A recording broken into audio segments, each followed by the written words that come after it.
All right, folks, you're live with Lonzo, the Godfather of West Coast Hip Hop. Me and Dusty are doing an early show today, folks. We got to do a little bit earlier than normal. We got big things jumping off today. We'll talk about it in a few minutes, but let's get ready to get it started, y'all. From the West Coast to the East Coast and everything between, folks. From Eve After Dark to concerts in the park, you are live with Lonzo, the Godfather of West Coast Hip Hop. This is how we do it. This is how it's done. If you ain't doing it with Lonzo and Dusty, it ain't having no fun, baby. What up? What up? What up? Dusty already. What up, my dude? What's happening with you, Doc? There you go. Oh, man. I'm good, man. How you doing today, dude? Man, I'm doing. Man, you know what? I'm having a real good, whatever this is, man. I can't complain about nothing. Sometimes things get to, you get used to things not going your way. They start going your way. You get a little suspicious. Start looking over your shoulder. But I'm good. I can't complain. That's good, man. Before we jump into it, tell everybody what you have coming up at 6 p.m. today. At 6 p.m. today, folks, the documentary that we have been working on for the last 6 months, 7 months almost, for Eve After Dark. We did a premiere for it a few weeks ago, and a lot of people missed it. I forgot it was Long Beach Jazz Festival was the same day. So a lot of people missed it. And at 6 o'clock today, we're going to preview it again for my Facebook and my YouTube family. Now, it won't be on YouTube. It won't be on the same show. So I'm gonna put the link down in the message down there, and you can copy it. And at 6 o'clock, I'm gonna take a break. Me and Dusty gonna do our show. I'm gonna take a break. I'm gonna come back at 6 o'clock, but I'm gonna be on Zoom. So join me at Zoom. The link won't go live until about 6 o'clock, maybe 5 to 10 minutes beforehand. Not really sure, but we're doing the show early. Dusty got a commitment, and it gives us a good chance to replay the show and the actual documentary. And my boy Velo will be in the house, and it's going down, y'all. That's what's happening. I love it, man. I love it. Definitely take advantage to sit in on this once-in-a-lifetime documentary. You're not gonna want to miss this. It's a dope experience. So make sure, Lonzo, you put the link down below so they can log in at 6 p.m. right now, so I can put it in the chat room. Cool. Wow. You do your thing. And I'll give a shout out to all the chat fam out there while you're doing that. What up, Marlon? What up, Corey Turner? He says shout out from Youngstown, Ohio. Shout out to Youngstown. Gary's Garage. Derek Mallory is in the building. We have a lot to talk about, man. You ready to jump into it? Man, almost. Let me find this link right quick. Do your thing. Do your thing. Player, do your thing. Make sure you hit that like button on the way in, please. It really helps out the algorithm. And if you're not subscribed, please do subscribe as well. And make sure you tune in every Thursday also to Lonzo's show, Legendary Connects with Dr. Dre from Yo MTV Raps fame. It's a great show. They get into it on some political stuff, on some social issues, and it's a really, really fun time. Every Thursday, usually at 6 p.m., right, Lonzo? Pacific? Yeah, me and Dr. Dre, we always have debates, and he's a pretty smart dude, and he likes to debate, and I love to debate. That's what I was good at in college. I was on the debate team. You fucking with a giant on that debate shit. So he likes that, and I love it. So it gives us, we always find something to argue about. And I got everything except for this damn link. But anyway, give me a minute. I'm going to find it. But don't even trip. We'll get it. We're going to promote it throughout the show, too. So we'll promote it throughout the show. And page, so that's for sure. I'm just trying to figure out. I thought I had it here someplace. If you guys are on Facebook, go to Alonzo Williams on Facebook. And just add him as a friend, and you can listen that way as well. You definitely don't want to miss this, though. I've sat in on one of these before, not with this one specifically, but in another one. And it's really cool to be able to see something before the rest of the world sees it, especially if you're a hip-hop nerd like I am. This is just a straight homie viewing. I got a lot of buddies who were, they were like, man, Lonzo, I thought Lonzo was going to did the thing. He going to do it again. And I'm like, I forgot. I was like, damn, that's right. It was the Long Beach Jazz Festival. A lot of my friends go to jazz festivals, go to that jazz festival especially. And I'm like, you know what? Dusty said he got something to do today. We're going to take time. We're going to redo it one more time. That way we keep everybody happy, and it's all good. That's what I'm looking at. Okay. I know what's wrong. Okay, fine. I'm in the wrong box. Let's start talking, Doc. I'm fine. Yeah, let's do it. Yeah, we'll figure it out. Let's jump right into it, man. The DA down in Fulton County, Georgia, who I am very fond of. I don't know what it is about her, but I like her. She a little cutie pie, man. But 26 alleged gang members have been indicted after a series of crimes against Atlanta celebrities, including Mariah Carey. This indictment was brought on by Fulton County DA FANI Willis, who is responsible for locking up Young Thug and his YSL boys. Now, the 26 members are from a gang rap group called Drug Rich. Yeah, you heard that right. Drug Rich, like these dumb niggas. I'm getting like Charleston White. These niggas can't wait to go to jail. They tell them themselves. Nigga, why would you put that in your name? Okay? Thank you. Why would you put that in your name? And this is why you got so many brothers. Now you're gonna have some hip hop. Oh man, they can name this if they want to. Yes, you can. Just because you can don't mean you should. Okay? Just because you can say you can do what you want to do, man. This is a free country for the most part. You can do just because you can don't mean you should, and it don't make it smart because you did. You got a name like Drug Rich, okay? You asking for an investigation. You asking for an investigation because some of you millennials don't have common sense. Y'all think everything is gonna fly. This is what happens when you give a nigga a trophy for just showing up. See, they think that we're low on something. This is what happens when you give a nigga a trophy for just showing up. Okay, he ain't really earned nothing. He think he can do whatever he wants to. He ain't never got his ass whooped in school, never got spanked, never got hard. Nobody ever talked hard to him. Nobody ever tried to chastise him. They did. They called the police. I called the police.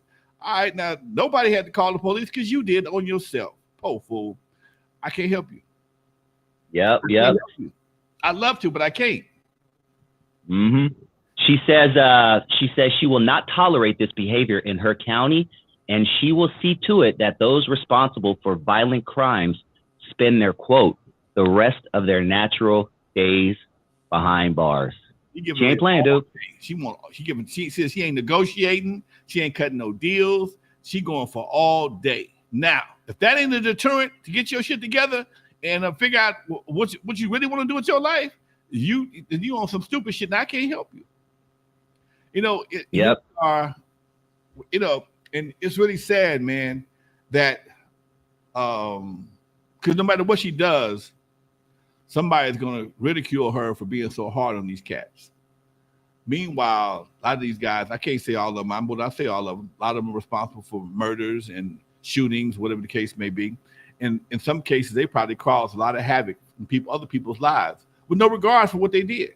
And because they have the mindset that they're in, they thought it was cool that they did what they did and nobody was going to do nothing to them. But now that they're about to feel the wrath of the law, and they're gonna realize that street law and state law is not related. The shit you get away with in the streets ain't got nothing to do with the state. I was telling people the other day, I used to love watching Sons of Anarchy, okay? And Sons of Anarchy, I like Breaking Bad. Breaking Bad was a little bit better, but they show you Sons of Anarchy come through the town, shoot up people, blah, blah, blah. And they very seldom showed you the investigation of how much shit, because you start pulling guns on people, shit changes immediately, okay? The police around the corner from my house, somebody said somebody had a gun, and we damn near could leave my neighborhood for damn near 4 hours just because somebody said, I think I saw a gun. That's all you got to do. Say, I think I saw a gun. They coming at you like you robbed a bank. And this is the part that we're dealing with today because so much the society has experienced so many tragedies because of gun violence. The police are on high alert. And when you start playing with guns, man, they just going to come at you extra hard. Meanwhile, you got folks on the other side that's pushing to put more guns in the streets. But the people that's getting caught with the guns ain't no relief because they don't know how to act with them. I'm going to leave it like that. Yep. There's more to the story. Members of Drug Rich, stupidest name alive, also bragged about crimes in their songs, specifically home burglaries and armed robberies. Detail for detail, blow for blow. She says to the critics, the DA says to the critics, if you are dumb enough to brag about your crimes in songs, I'm going to use that as evidence to convict you. Dude, I've seen people, I mean, they should ban DAs from using lyrics. Man, you got to get your stupid ass up out of here with that stupid shit. If you dumb enough to put your lyrics in, Also, because you put it, so I mean, you tell me if you confess to the crime, I can't convict you of it. That's insane. Thank you. It's so stupid. If you confess to the crime, I can't convict you of it because you can confess to it on record. Man, get out of this stupid shit. This is again, we're trying to coddle some shit that needs to be stomped out. Bottom line, just the way shit is going right now, it needs to be stomped out. Because if not, it's gonna turn. Cities are already hellholes, and she just ain't going for it. And if she was a white man, she probably would have catch a lot more hell, and she gonna catch some hell because she's a black woman. But it's just the same thing that happened back in the 90s. In the 90s, when they passed their crime bill, okay, they put 3 strikes, crack cocaine. Some of that shit was very unfair, but it slowed crack down. Motherfuckers, stop acting the goddamn fool. Hey, yep. And the end justifies the means. At some point, it came down so hard, they shut shit down, got a lot of cats off the street, some unjustifiably so, some unjustifiably so, folks. I'm not going to sit and tell you everybody that went to jail didn't deserve to go to jail or shouldn't have went to jail. I'm not going to do that. I know it was also a lot of bullshit involved while we was in that place, in that position in the first place. We're not debating that part. All I'm saying is that because shit had got so wild, man. You got to understand the 90s was something else, dude. It was, man. It was straight wild, wild west, dude. It was straight wild, wild west. And what they're seeing in Atlanta and Chicago and Philadelphia, we experienced in the 90s. And the only thing they understood was locking folks up for long periods of time and having zero tolerance on that bullshit. And even that bullshit still is present, but it's a lot more suppressed now. It's more than what it was, okay? Because it still goes down, but it wasn't going down as much as it was back in the 90s. Yeah, you know what? It's like you're reading my mind. Speaking of the 90s, I would love your opinion on this, and I'm going to play a little clip from the Breakfast Club. Charlamagne the God chimed in, and he said it's our fault. And what he meant by our fault, he's meaning the rappers from the 1990s who put on this image that they were gangsters when they weren't doing 99% of the stuff that they talked about in their music. I'm going to play this clip of Charlamagne the God saying that, and I would love your comments after that. Listen, here's the moral of the story. What is it? A lot of this is our fault.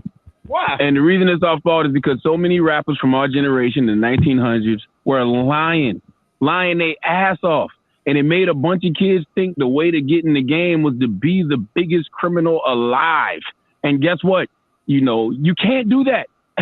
Okay, you can't be the biggest criminal alive and be a rapper at the same time. What do you think, Lonzo? He's absolutely correct.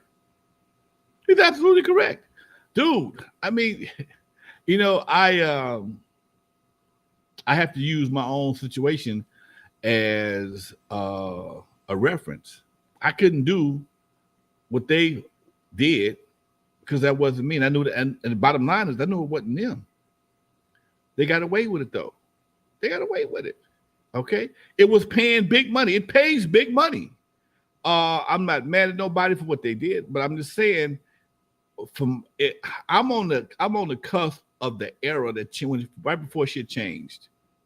I'm looking at I'm thinking about some things that I been talking about with some of my buddies. When right before the 90s and the 80s, shit was crazy. Shit was changing, but it hadn't changed completely. Okay. Gangs and drugs always been around. And when gangs met drugs, that's when you got that's when I call it, you got the Reese's effect, and you got motherfuckers dipping peanut butter and chocolate. And that shit it was good to a lot of people. A lot of people went crazy over that shit. And it became the fad as for a lot of people to become gangsters, just like it was a fad for people to wear Michael Jackson socks and beaded jackets, and it was fad for people to wear the sky shit back in Eve After Dark.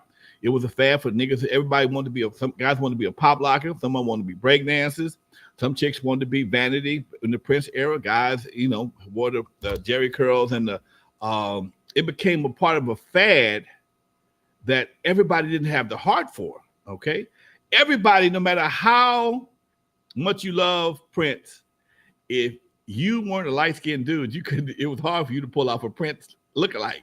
It wasn't gonna. If you was a tall dude trying to be Prince, it ain't gonna happen, man. Come on, Doc. And in this gangster lifestyle, you got a lot of people that don't have the heart for that, man. They just do it because it's a way to survive. I understand that. But some people looking over your shoulders now, and I'm one of those people looking over my shoulder everywhere I go. It just ain't never been for me. I never wanted to have to worry about where I was headed to because somebody might be looking for me. Yesterday I went to an event and I didn't know when I pulled up, everybody there knew who I was. And I knew everybody. And dude, when you out there in them streets on a negative tip, you can't roll like that. You got to go to your car. Man, I got to put my gun in.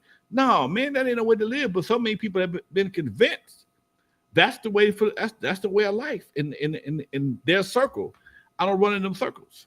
And it just it's real hard to justify living like that, and so many people, once they get out of it, they realize, man, I was tripping. I met a brother in Sacramento, ex-gangbanger, did some time, got caught up, learned trucking, took trucking up, and now he's so happy, man, he's out of that life. It's ridiculous. He got his kids. All I want to do now, man, is be a daddy and a husband and a businessman, okay? Everything else is bullshit.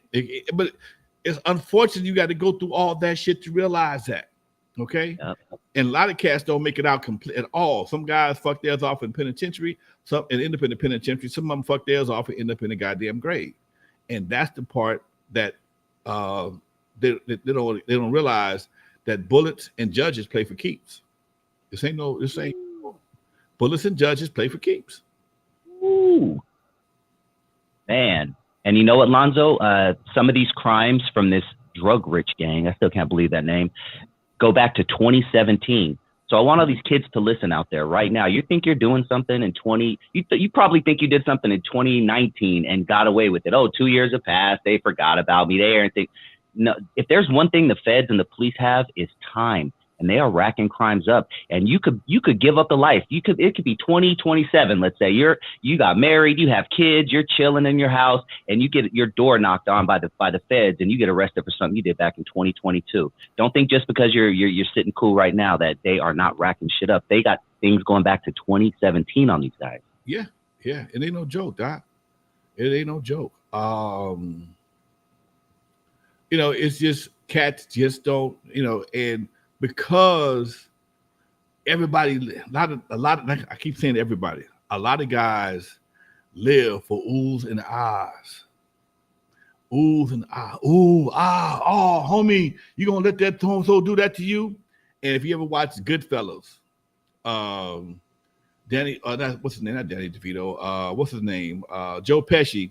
Mm-hmm. Shoot that kid, and he shoots that guy, shoot him in the foot one week, and he fuck you, and he kills him a couple weeks later. Okay, all because they at the table clowning his ass. Oh, you let the kid talk to you like that, and he kills the kid. Okay, and you got guys that are reacting the same way in real life. Now, none of those guys went to jail. That kid, they ain't tell you what happened to homeboy's body. He just got shot. He died. They didn't show you the impact it had on his family, his mom, in the neighborhood. What happened to Joey? He was up there with you guys and never saw him again. Nobody went to the penitentiary. That's some bullshit, okay? That's some bullshit. But they make it seem so cavalier that it's just part of what you do, but they don't show you the backside. And they never show you the backside of this shit, Even when I watch some of these movies, yeah, they put a little pressure on people, but they always got a way to I watch Raising Kanan and BMF. There's always a backstory that gets them slide through. And I understand it's a movie, but some people don't. That's the part. And you know what? That leads in that's funny because the STEM radio, shout out to the STEM radio. He had a comment. He says, I'm on the fence with that, meaning that it's the 90s generation fault for what these kids are doing. He says, yes, they told gangster tales, but that's all they were. Now these idiot kids brag about things they're really doing. And I agree with you to an extent, but I'm going to take myself for the matter. When I was 9, 10, 11 years old, listening to Ice Cube and MC Ren, and I thought that's what they were doing. I was like, oh my God, these guys are the biggest gangsters in the world, until obviously the internet comes out and, I meet Lonzo Williams and he tells me the truth. Go ahead. I think that's what changed everything. Okay. because people had a chance. Because back then, when the record came out, you had to put all the advertising on the bus benches. Okay, you bought billboards, bus benches, you had posters, blah blah blah, and there was no real way to vet what was being said by the artist. You just assume if he said it, it must be true. They had the look, they had the style, but nobody ever watched the evolution. And I'm using N.W.A as an example because people just forget, and people forget. And dude, I was there from day one before it even unfolded. And this ain't no disrespect to nobody, but I just want you to understand the reality of the situation. When they first came out, they was regular dudes. Look at one of their first album covers. I mean, their first promo pictures. Dre had on some light jeans. Yella had on the little tan, Pepe Le Pew tam. Yeah, Easy. That's how they dressed every day. They weren't the gangsters until later on. So I'm trying to understand, when did they become the bank robbers? When did you think they had time to rob banks and do all this dirty shit when they was not doing dirty shit from the very beginning? Okay, and there were people that did that kind of stuff, and I don't know them that well to say they did it. But Ice-T said he robbed jewelry stores. I'm looking at somebody talking about Ice-T right now. He robbed jewelry stores, all kind of stuff. He may have. He seemed like he may be that kind of cat. But on the same token, when you know somebody is a certain way, okay, when you know somebody, I don't know Ice-T that well. Okay, I wasn't around him when he was doing that. So, but I've watched the evolution of a certain group of people, and I'm like, no, man, that ain't. But if y'all gonna buy that, but again, because some people can't separate fantasy from reality, and that's the problem. Most people don't, especially 11-year-olds like me back in 1988. You know what I mean? I didn't. So when you are, you hear this. And I mean, let me tell you how stupid my ass was. Okay, as a kid, I love karate movies. I love me some that kung fu shit. I come home, man. I think you could break a board with your hand. Ain't got to train nothing. Just do it. I mean, I broke my damn hand. Got a knot on my forehead trying to break a piece of plywood and a 2x4 in my fucking head. Okay, because I was that goddamn stupid. Because I was a gullible ass kid. Okay. So imagine if somebody told me that you can run around shooting people and carry guns and shit, and it's gonna happen to you. I'd have been doing that. Okay, I came in the house. My mama, I got this big ass knot and a big ass cherry on my forehead. My mama said, "What happened to your head, boy?" I said, "Mom, I was trying to break a board with my head." A board? Why would you do that? Okay, and I watched it on karate, and she just shook her head. This motherfucker here, it's stupid. And this what happens when you expose kids to shit that they can't really process. Okay. You know, I did the same thing with Superfly. When I saw the Superfly album cover, I went and got my natural perm, baby. So I know I'm a direct effect of I'm a direct descendant of the effects of music and what it would do to you if you expose it to a mind that really ain't prepared to realize it's a fantasy, man. It's not what you think it is. It's just, hey man, it's just a dude in a nice car, and he borrowed that. That ain't his car. He body ball headed. Okay, but most people can't. A lot of kids can't. People think Mickey Mouse is fucking real, man. They still believe in Santa Claus, man. In my book, I said people are going to get mad at me for telling them that the Tooth Fairy ain't real and Santa Claus ain't real. But you should be mad at the motherfucker that told you they was real in the first place. Okay, you were so busy, and I had one of my guys, one of the guys in the comments, tried to kind of piss me off because I read the comments. I don't always respond to put it in what it is, depending on what it is, and he made it seem like I was trying to do some shit. Man, get the fuck out of here with that shit. You don't know. You mad because I broke your heart. Okay, you got a lot of broken-hearted gangsters out there that you're broken-hearted, but your butt hurt because, oh man, they ain't who they thought that. What? No, man. Now, some guys after the fact came through and motherfuckers was real. CMW, Chill, 8, motherfuckers was real. They wasn't playing.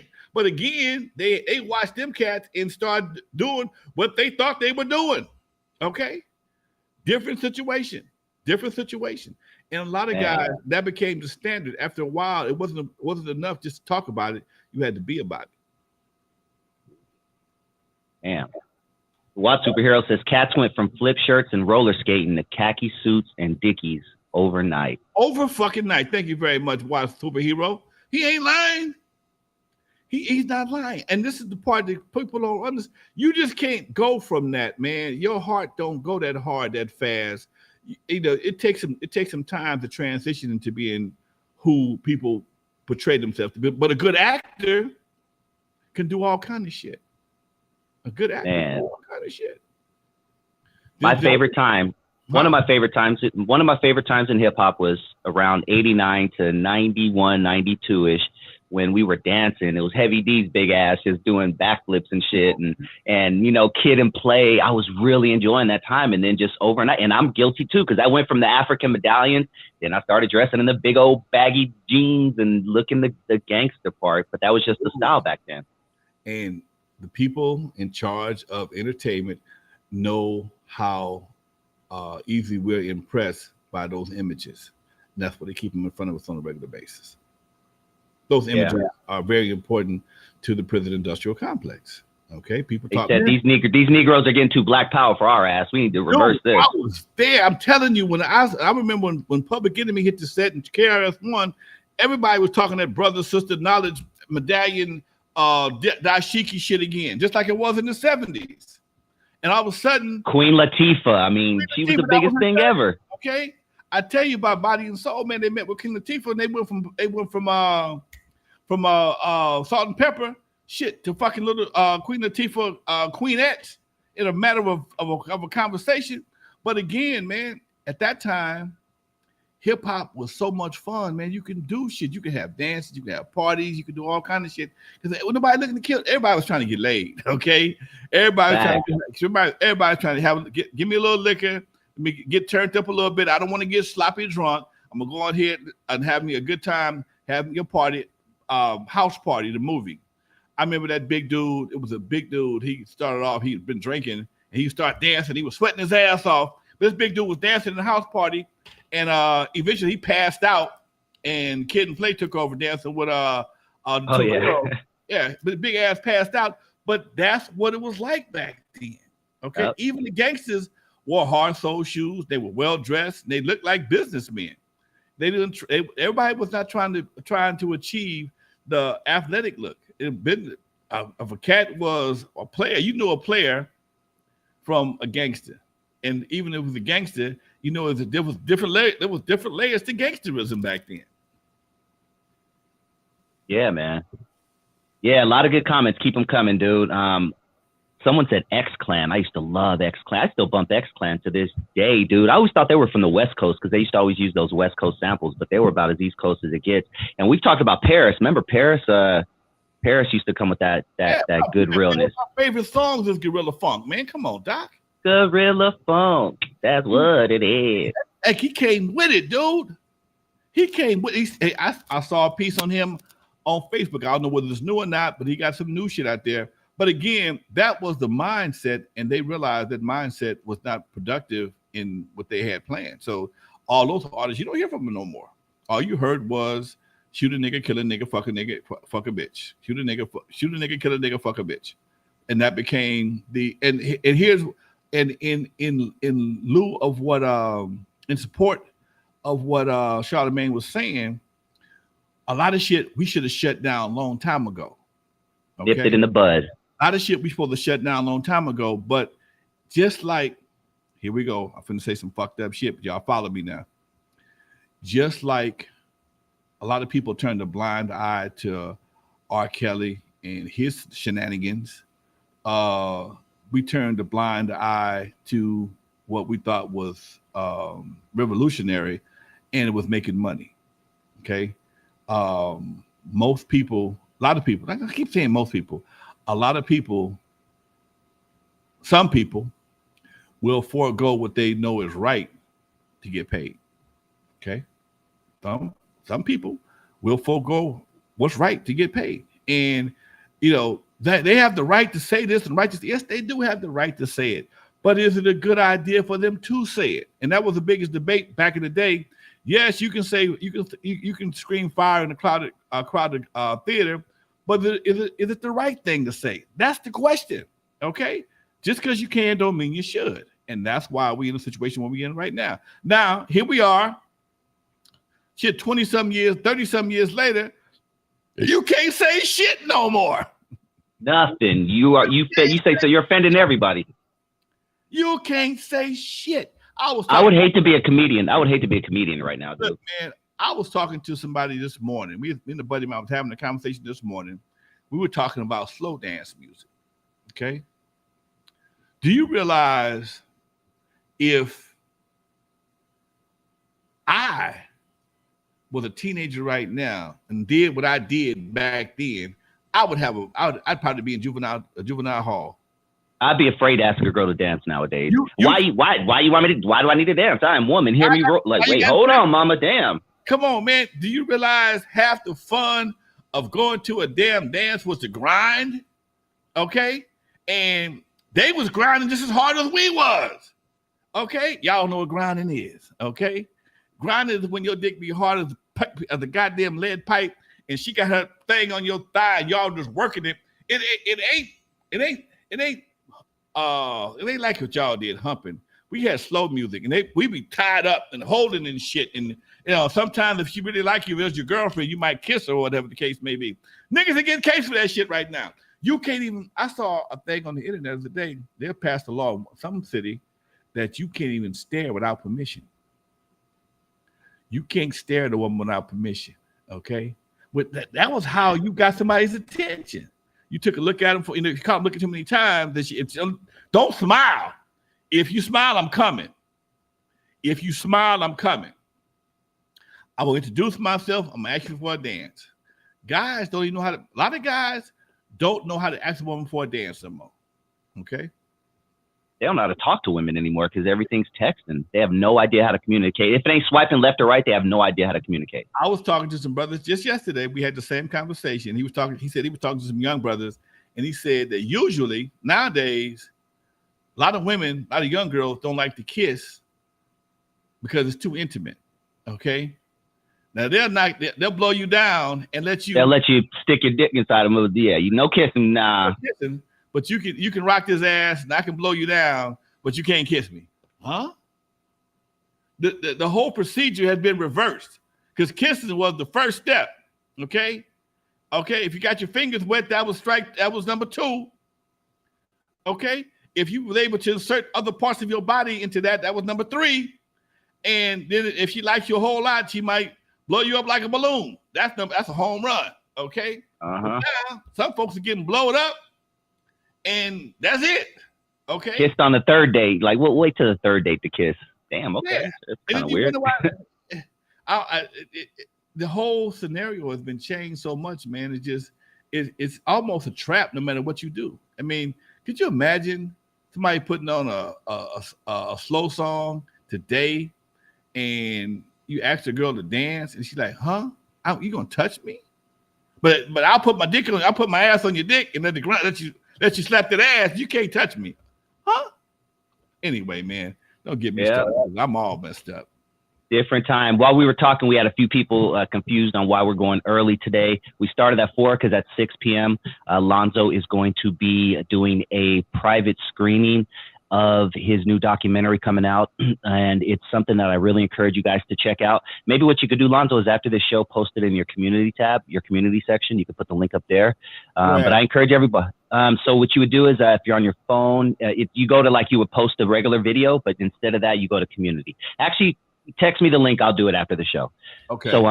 So pay attention to Lonzo's page, because right after 5 o'clock, we're going to post a link if you want to check out the documentary that is completed. Be one of the first to ever see it. I encourage you to take advantage of this once-in-a-lifetime thing. At 6 p.m., he's going to be doing a private screening. So that's why we're doing the show a little bit early today to everybody out there that asked. But make sure you pay attention to Lonzo's page. And if you're on his Facebook, go to Lonzo Williams, and you can also join from there. But I just wanted to throw that out there for the few people who are asking.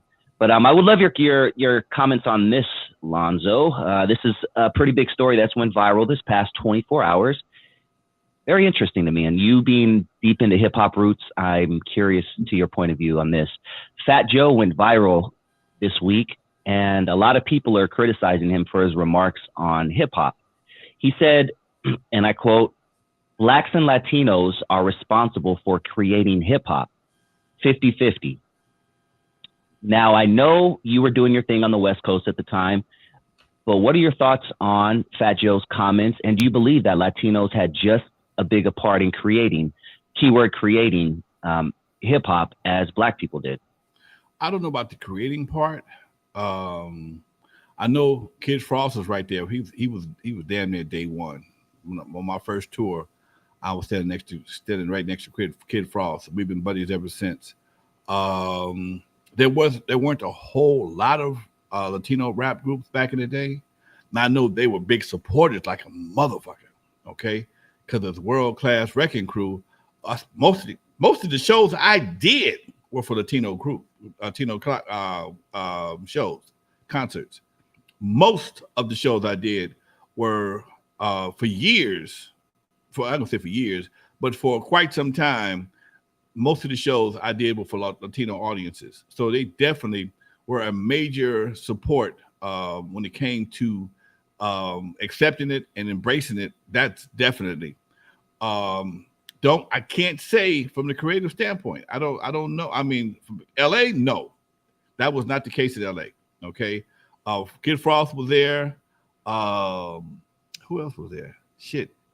Kid Frost was there for a while there by itself. Then Mellow Man Ace came along that I can recall. Then you had Brownside, and you had brothers Jump Around. Shade of Brown.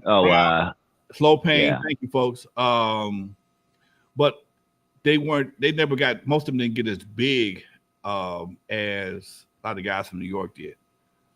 That's to keep Mike, my boy CMW, Mike T says La Raza.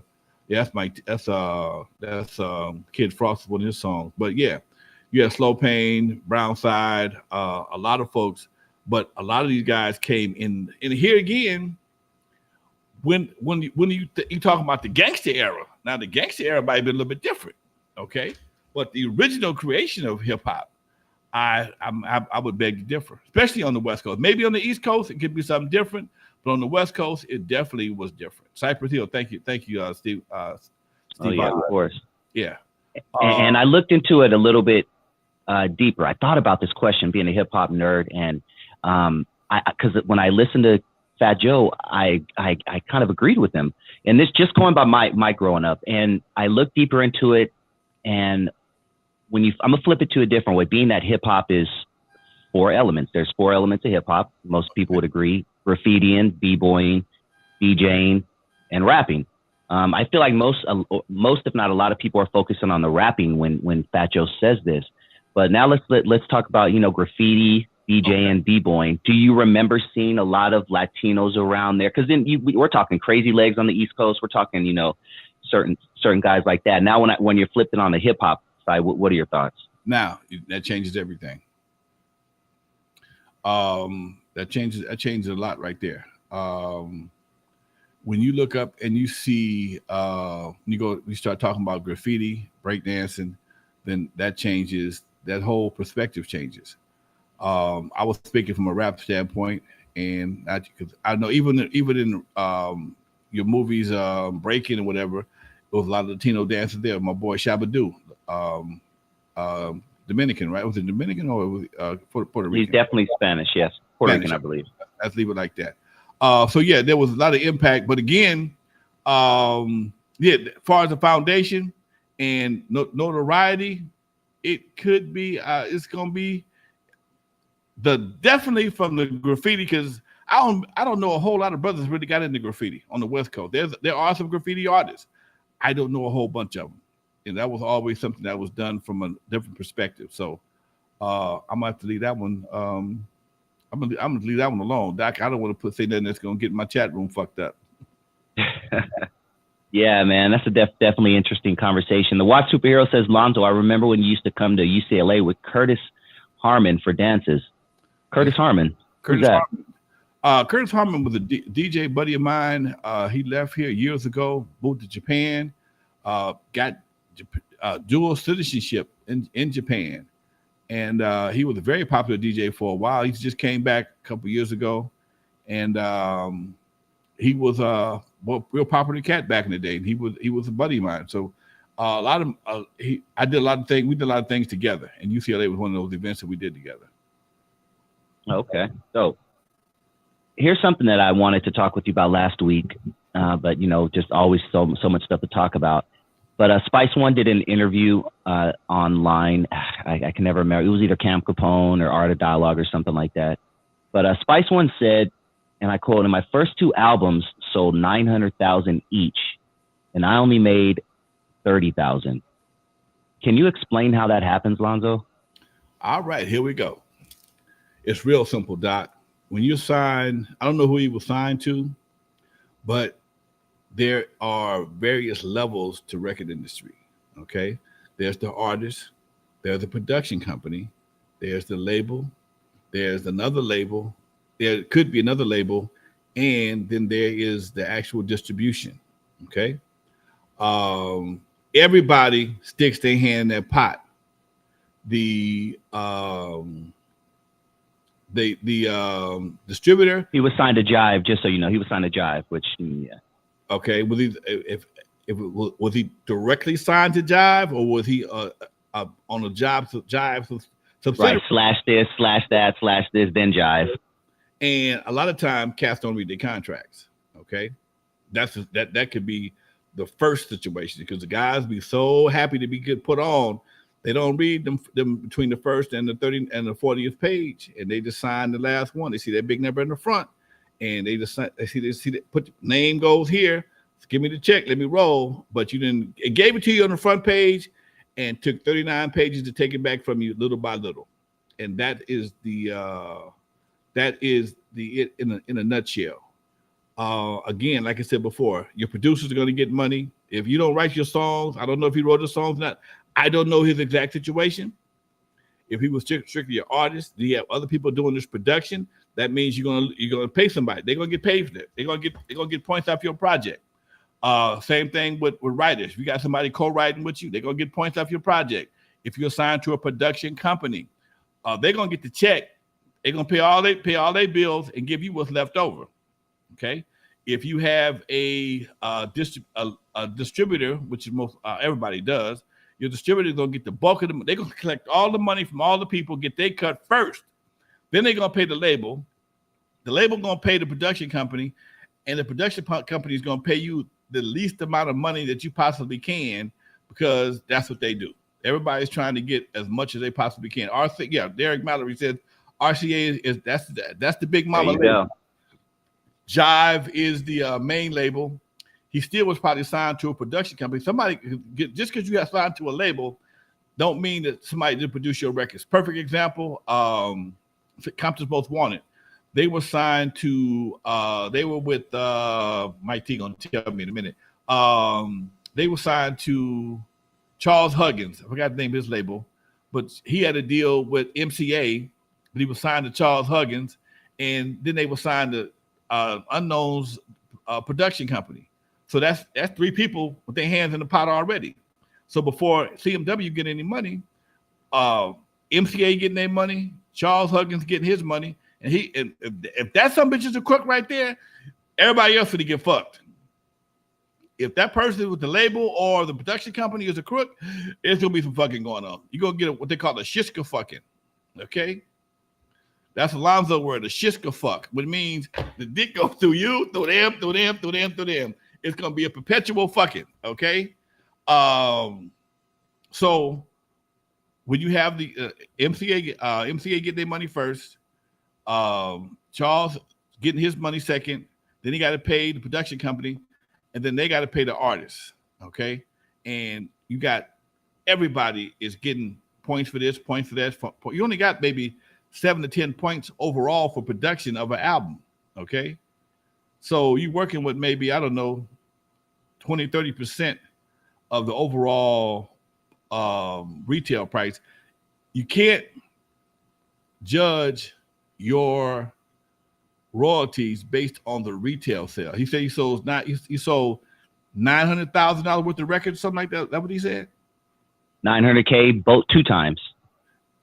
Product, individual songs, or I would say full album because I know he was big back in the day. I would say he went almost platinum on both. I mean, he had a real fucked up deal. Yeah, because $15 an album, think about it back then, times 900K. Don't worry about that right there. Don't worry. The $15 don't mean shit for you, okay? That $15, that $15, you're only looking at maybe $1 for everybody outside of the record company, okay? You're only looking at $1. And because you're the artist on the bottom, you got to pay all the bills, okay? And that's one of the problems I saw with the record business at a long time in the very beginning, was because as an artist, you are technically getting a loan to make a product for this company. They're giving you a loan, $100,000 to make this product, okay, for their company, okay? But they're gonna own it, but you're gonna make it. And in order for you to get any royalties, you got to give me all my money back plus some. But I'm only going to pay you $1. Keeping it real simple. For every CD you sell, I'm going to sell it for $10. Of that $10, I'm going to give you one that you got to pay me back 10 on. Okay? You follow me? Man. I'm going to give you $1, which means you guys, if I give you $100,000, your royalty rate is $1 per album. You got to sell 100,000 albums just to get me back my 100,000. But 100,000 times 10 is what, 10 million? So I made $1 million already, and you just even. So you're always behind the 8 ball. Okay? But when and everything that goes into supporting that album, whether it be tour support, music videos, marketing money, independent promoters, whatever it takes to make that record happen, you give me the bill, but you make all the money. You give me the bill, okay? It's my album. It's the company's album, but it's the artist's responsibility to pay for it, which is the dumbest shit in the world. Only the record business is like that. If a company hires you to do a product, if you want you to do the product, they go out and market the product, and they may give you a royalty, but record companies on one thing, everything goes back to you. Everything charged back to you. And it's the most fucked up deal in the world. And that's why so many artists get very disenchanted with the record industry real fast. That's why Sam Cooke, he peeped it out a long time ago, and he told James Brown that's why they found his ass in an alley, in a motel, with a hole in him. Yeah, that story is so interesting. And he left out one big thing. Artists like N.W.A, who have 3 or 4 people in the group, that one little dollar, they got to split that 3 or 4 ways. Shut up, yes. So that's why no matter what happened, Easy was always going to be the richest one in N.W.A because he got paid as a label, production company, and an artist. Lonzo, same thing. I got paid as the label, production company, and the artist. And just to be in that position can make people like, what the fuck, how you get all the goddamn money? Well, in my case, I put up all the money. I was a record company, I was a production company, and I was a member of the group. That was some unheard of shit up until then. That was unheard of. Nobody in New York did what I did until Puffy came around. Okay, there was nobody in New York, and nobody in the 80s and 90s was owning their own label and being on the group, being a part of the group as well. That wasn't happening. It wasn't happening here on the West Coast until we started doing that shit with Macola. Macola made us become labels because nobody would give us record deals. So our whole foundation, Rudy, Egypt, myself, Unknown, everything was different.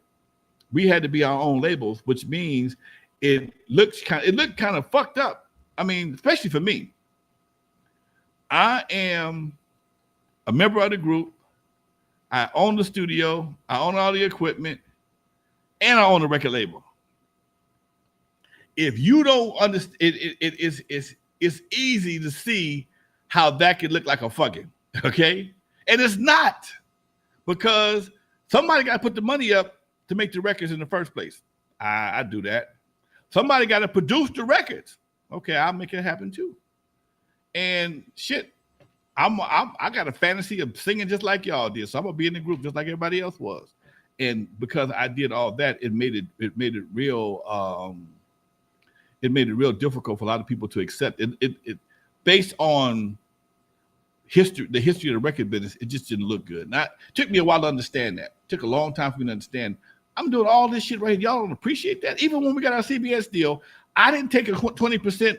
I didn't pay Jerry Heller to be our manager, and I didn't take 20% off the top for me for negotiating the deal. That's what I should have did, but I didn't, because I was always thinking in terms of the group, trying to maximize everybody's money.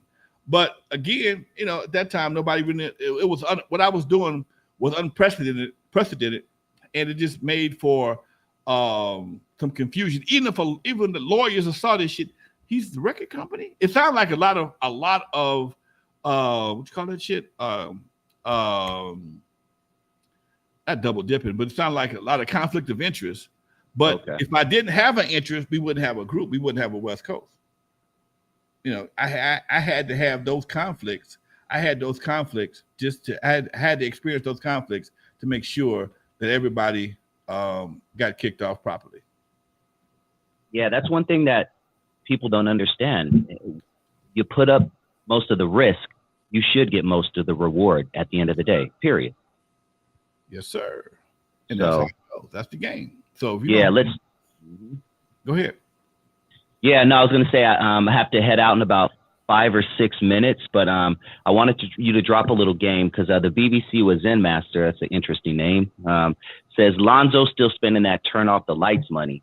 There's probably a little joke in there, but the realness of it is that's what you want to do as a person in your 20s. You want to do something now that you're going to be able to benefit off of 30, 40 years down the line. Residual income. I mean, talk to these kids out there who, need to understand that.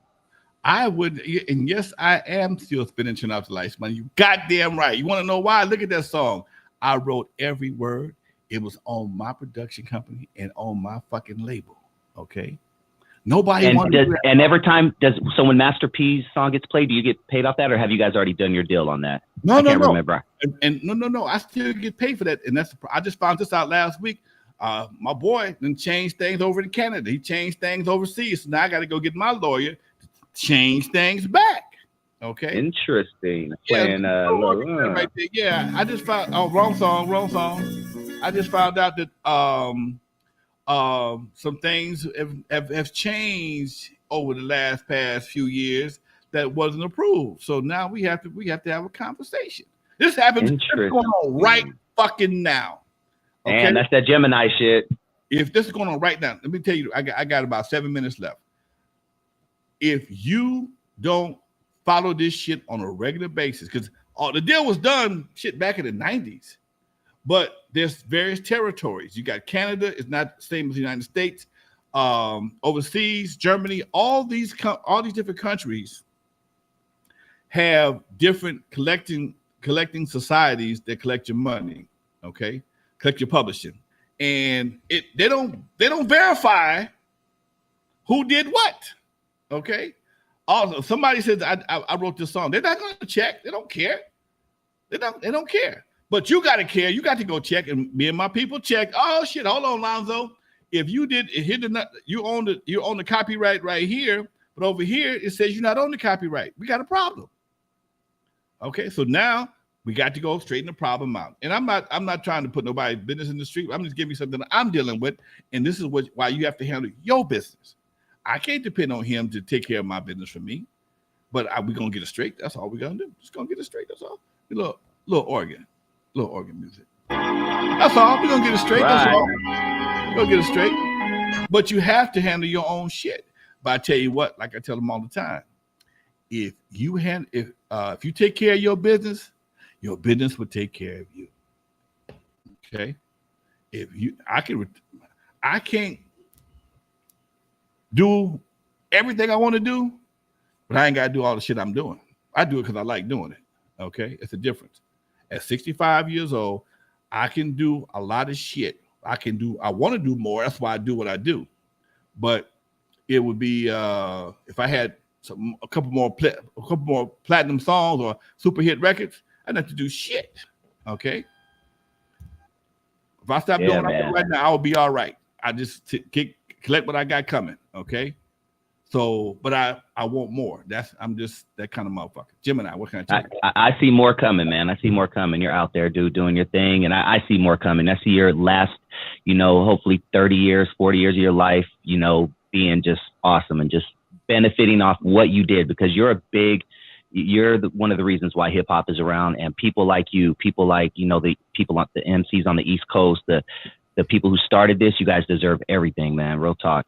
I just saw the day where a Cool Herc just made almost $2 million in an auction.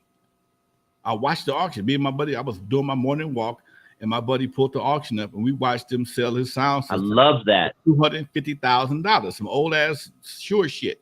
Okay, we watched him sell a jacket for $40,000. Okay, speaking of selling, all right, I just got them in. These are my crates. It's a special limited edition. I don't know what to call this. It ain't a toy.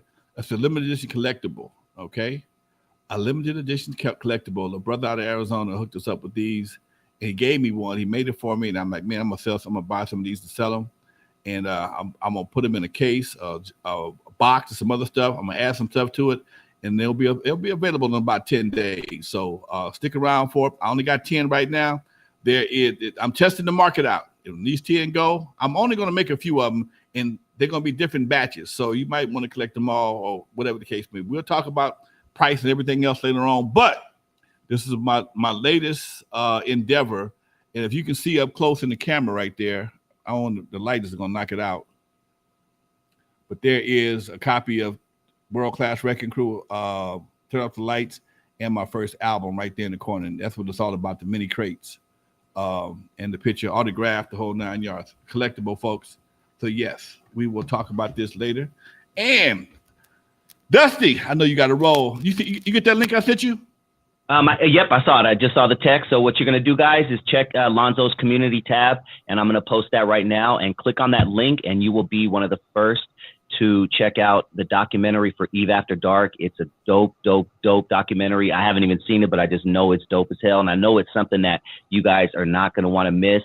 Take advantage of this. Everybody listening, Marlon, Derek, Rashard, Terrence, Nikki, Gary, like all you guys, STEM Radio. Take advantage of this. Check his community tab in about 10 or 15 minutes after this show, and tune in at 6 p.m. tonight. Like literally in about an hour, Lonzo's going to be doing a Zoom thing. I'm going to get me something to eat. I'm going to come back and kick it with y'all at 6 o'clock. So the link won't go live till about 5 minutes till. So if you try to go on before then, you ain't going. It's going to be spinning. All right.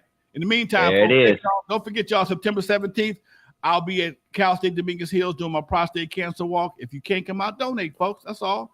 Also, the Lyrical Revolution. I'm sorry. The Compton Entertainment Chamber of Commerce. We are getting that close to bringing a Walk of Fame to Compton, y'all. I'll keep you posted. All right. In the meantime, folks, thank y'all for tuning in. I will see some of y'all at 6 o'clock. Dusty, get the link. If you don't get it from Dusty, go to my Facebook page. I got you guys. Lonzo Williams, folks, and the link will be there. I see y'all at 6 o'clock. Check the community tab. Check Lonzo's community tab in about 5 minutes. Don't forget, y'all, to like, subscribe, and keep coming back. Appreciate y'all. Much love. Peace, man. Peace. Where we at here? How we do the peace? How we got to go out of here? There you go. Peace. One more time.